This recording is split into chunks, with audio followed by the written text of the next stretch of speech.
Good evening. Guest of honor, Dr. S.M. Sapatnekar. The other guest of honor and one of our very senior colleagues, Dr. Y.P. Munjal. Chairman Scientific Committee, Dr. Kamlesh Tiwari. Secretary API, Dr. Mangesh Tivaskar. Organizing Chairman, and again one of our veterans, Dr. Siddharth Shah. Organizing Secretary, Dr. Shashank Joshi, and a young friend, Dr. Banshi Sabu, members of the faculty, ladies and gentlemen. At the outset, I have to apologize to you to be not being able to connect to you on a real-time basis as had been actually suggested by Dr. Banshi and other friends. Because so happened that incidentally I would be traveling precisely around the same time when this session is going to be held. But therefore, at the same time, I did not wish to miss the opportunity of connecting with the friends, and I am there, even though virtually, and that too, in a virtually recorded form. At the outset, I have to thank you and also congratulate you. Thank you for having given me the opportunity to be with you. Though I did not wish to be here as a chief guest, but nevertheless, it's kind of the organizers. And also congratulate you for having been successfully able to organize the 76th annual conference of the Association of Physicians of India in spite of all the constraints that we are facing in the aftermath of the COVID pandemic. It also gives me an added pleasure because when I received this invitation, the first thought that occurred to me was that the first API that I attended was possibly the 39th one, and if I can recall correctly, the venue was Kathmandu, and now this one is going to be 76th. So friends, we've come a long way since then. API has come of age, and most of us have also grown up in age. API has a legacy which is difficult to match. I have also had the privileged opportunity of having regularly contributed a chapter in the coveted API textbook of medicine annually, consecutively, regularly, for as long as till the year 2014, when I had to take over responsibilities of a different nature in the Government of India. And I did so under different editors, including Dr. Munjal and Dr. Siddharth Shah, who are there amongst us in this virtual conference. To that extent, it's also a pleasant homecoming, even though virtually. I have seen API enlarge its spectrum and reach over the years, and from a few hundred to thousands, and I'm told API 76 this year is being attended by as many as 30,000 delegates who have registered themselves for the conference. And therefore, API is no longer a body alone facilitating fellowship among the physicians across the world, but has also become a significant, important academic resourceful of medicine, and has contributed hugely to research and to new alignments in the field of medicine, particularly clinical medicine, in the context of Indian perspective, Indian patient, Indian phenotype. As I said, I would not be able to contribute to the textbook this year for my own preoccupations, restraining me from that.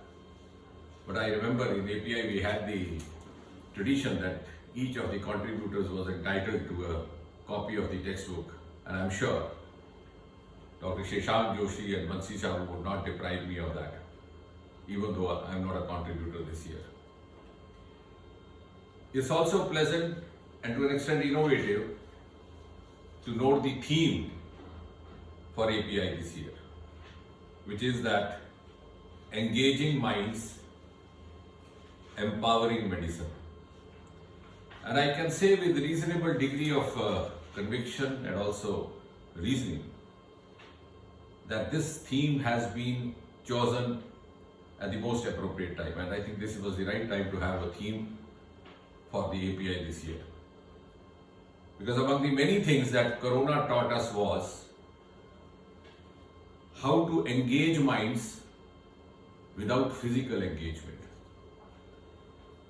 And in this process, it has brought out the inherent and sometimes maybe the unexplored capacities within the Indian physician, the resilience which was silently not fully expressed but was there traditionally in the craft of Indian clinical medicine. I have been closely associated all these months with the CSIR and also the Pune Institute of Serum. And all of us have seen how within a few months, Indian physicians, particularly our young residents, demonstrated the capacity of rising to the occasion, because for the last 2-3 years, most of us as teachers had been emphasizing on non-communicable diseases, whether it was diabetes mellitus or hypertension or dyslipidemias or other metabolic disorders. And the era of communicable diseases had virtually come to a close almost 3 decades ago. And therefore, our young residents were not exposed to that kind of a clinical training which possibly my generation of medicos had gone through. But nevertheless, they have risen to the occasion and not only made a mark for themselves but also set an example for the rest of the world. And therefore, I can also say, when we see how we have progressed from virtually a deficiency of PPE kits to its abundance, to being among one of the first countries in the world to come out with a corona vaccine, and then also being able to provide it to several other countries of the world, I can say with a huge degree of pride that Indian physician today has hugely contributed to Prime Minister Narendra Modi's Atmanirbhar Bharat. And Indian physician who has hugely contributed in raising India's stature among the nations of the world community. Ladies and gentlemen, incidentally, the 76th API conference is happening at a time when India is on the threshold of entering 75th year of independence. And I can foresee and visualize that India's ascent as a universal power is going to happen via our medicine prowess, via our capabilities in areas like space technology and other scientific pursuits, with the lead being given by the Indian clinician, the Indian physician, the Indian medical professional. And to that extent, before I conclude, I can say this with a certain amount of satisfaction that the present generation of physicians, which includes me, have tried their best to diligently and honestly live up to the responsibility bequeathed to us by the founding fathers of API, our teachers and our earlier generation. But at the same time, there is a reasonable amount of satisfaction to see that we have, if not wholly, to a great extent, succeeded in leaving a rich legacy for those who would take over from us. In the end, I wish to congratulate and also wish Dr. Shashank and Dr. Banshi Sabu for a very fruitful deliberation and fruitful sessions that have been planned in the scientific program. Before I utter my last sentence, I would complain to Vanshi Sabu that this virtual conference has actually deprived us of the API banquets, which were very keenly looked upon and looked forward to by physicians and delegates coming to attend the conference from all corners of the world. But let me assure the organizers that we would not forget that we have missed the banquet, even though you have provided a sumptuous academic feast, but the gut feast is still there, and I'm sure it will be made up in the 77th API next year. Thank you very much once again.